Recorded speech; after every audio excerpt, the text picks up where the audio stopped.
ang bula. Masarap siya may cheese. Masarap talaga may cheese. Yung iba kasi they don't like cheese. I love cheese. Sarap. Konti lang ng sili nilagay ko para maanghang, no? Yan, sipang.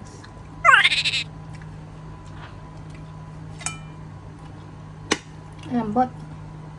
Matagal mo lang palalambutin yung karne. Pero pag malambot ang karne, happiness.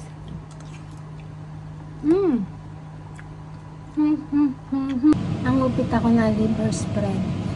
Kasi paborito ko. Pero masarap to. Sa pandesal. Ang problema, walang pandesal dito. Uwi nyo na po kami ang Pilipinas. Yummy.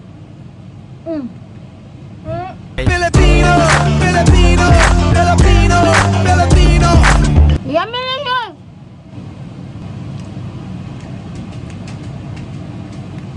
Ano kung ba lalagyan mo yan sa ano? Dami ko siniyang.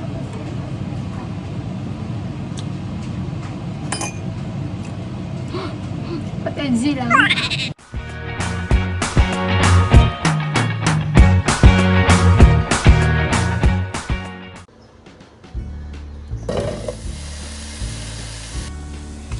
So, pinag-fry ko muna siya ng walang mantika. Kasi, binabad ko muna siya sa water para mawala yung starch niya. Eh, hindi siya mangitin. And kapag nilagay mo siya kagad sa kawali na may mantika, tatalamsikan yan. At sure yan, may butas ang iyong balat. Kaya, hayaan muna natin siya. At kapag dry na siya, wala na yung water, pwede na natin lagyan ng mantika.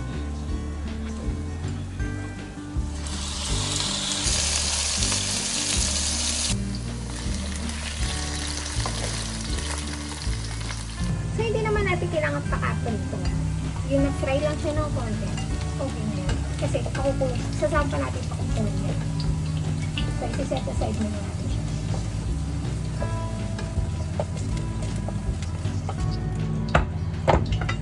Tabi muna natin.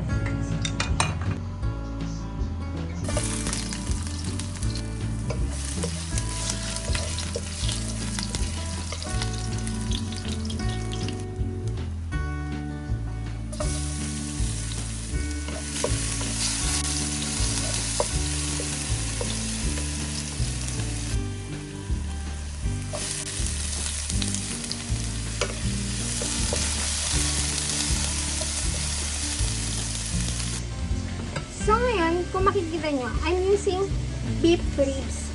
Why? Kasi beef rib is really nice parts of beef talaga. Kasi aside na meron siyang buto, meron pa siyang taba-taba sa loob ng laman niya. Sa Kapampangan, ito yung tinatawag nilang eya sasapay. Kaya this is really nice, tender, and juicy na yun. Kahit na ipakulo mo siya at luto mo siya ng matagal. Yummy dishes.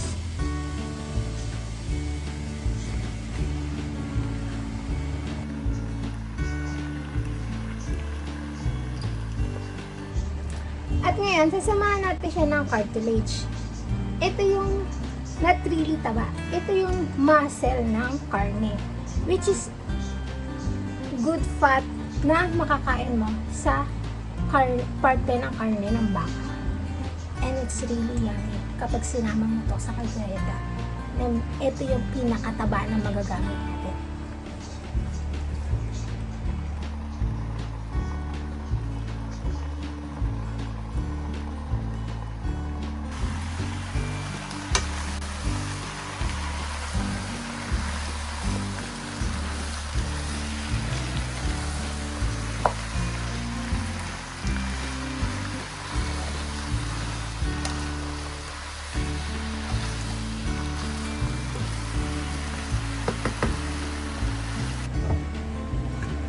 Put toyo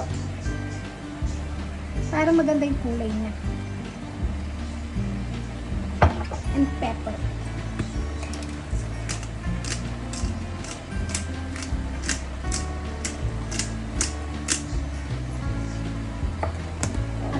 natin ang water.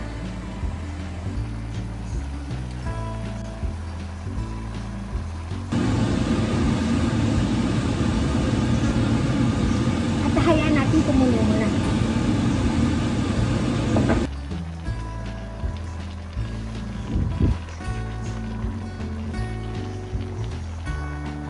Ngayon kumukulo na siya, nalagyan natin siya ng tomato sauce.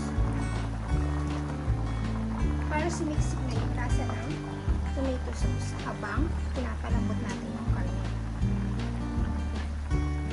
And then, tatakpan natin siya hanggang lumagot yung baka at cartilage natin.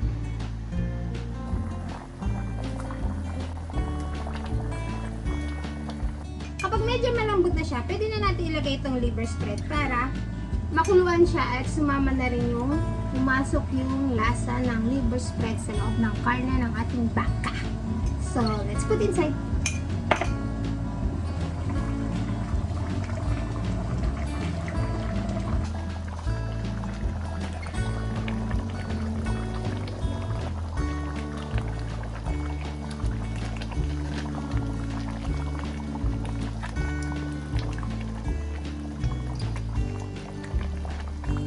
Antay lang natin lumambot ng konti yung karne natin. Kapag malambot na lahat yan, then lalagyan na natin yung ingredients.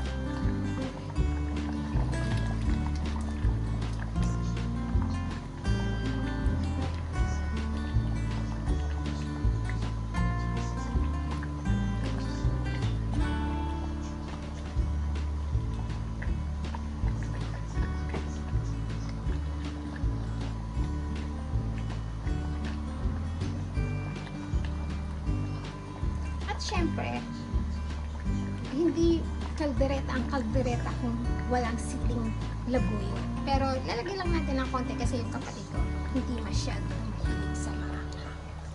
Pwede naman tayo magdagdag ng para sa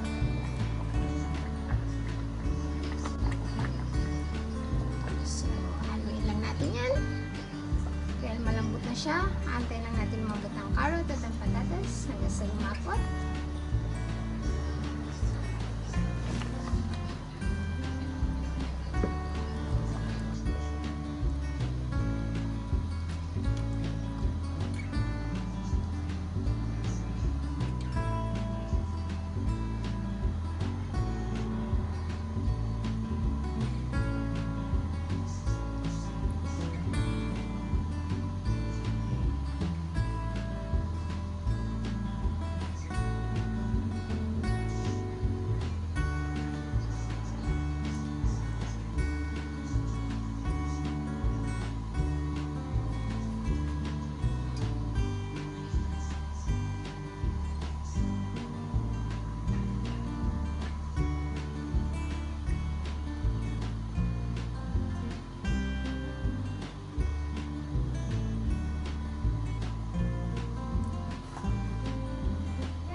Yummy to.